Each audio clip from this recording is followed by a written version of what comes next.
right, so we're in the mountains. Great great spacing between the bikers and fully focusing on the road, made minimizing the losses during the fall pass. U-turn, basically. Oh, we're crossing. Not good lining. Slow it down. This is a very sharp decreasing radius turn. Oh, high side. Oh, man. Watch where you stop because you don't want to get hit either. Careful around that bend. Anybody coming?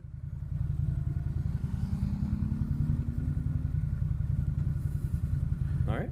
All right. Seems to be good. Found a safe area. Make sure we don't fall over ourselves, because if we get injured, who's going to take care of us, right? Think about that.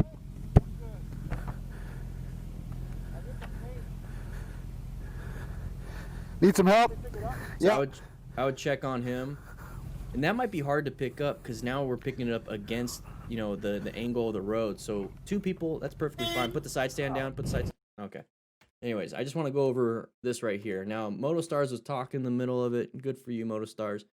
What I wanted to point out was just a few things. So right here, this is a good space cushion if you're going to be riding with some friends, especially at this speed. Now, more speed, more space cushion. So this is good right here.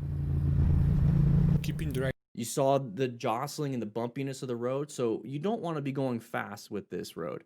You have to ride within the environment, also your skills, also the group. Lowest common denominator. At the end of the day, I'm just constantly reducing my risk because of how risky a lot of these other factors could be. Distance between the bikers and fully focusing on the road, made minimizing the losses during the fall pass. So right here, we crossed over the double yellow. Now this sign, let's see if we can get to it. Now this sign says 15, and it's a freaking U-turn basically. We saw the actual turn later. So we definitely have to set up well. It's a lot different than a 90-degree turn, where you go into it, you know, outside, middle, back to outside, or outside, middle, middle, or middle, middle, middle.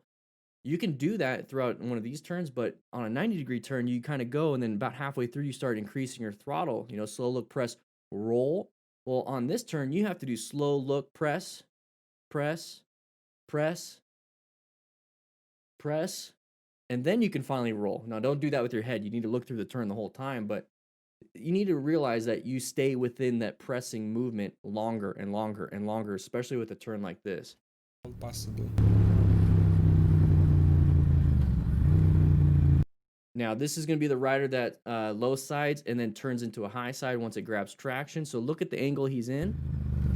So this is the moment we low side. Now, it could have been he was on the paint. It could have been that he was not set up for the turn, so it was a little too fast, so he decided to press even more, but then all of a sudden it keeps going, so he had to press even more and more and more, and it caused him to lose traction. So it's not always about, I'm going to press more. Okay, that's not always the case. You have to give good body position, keep your bike as upright as possible, smooth throttle inputs, smooth primary control inputs, and then try to do your best to make it around the turn. These are all things that you have to practice. These are fundamental skills. This is not an advanced skill at all. This is a fundamental skill that you need to practice.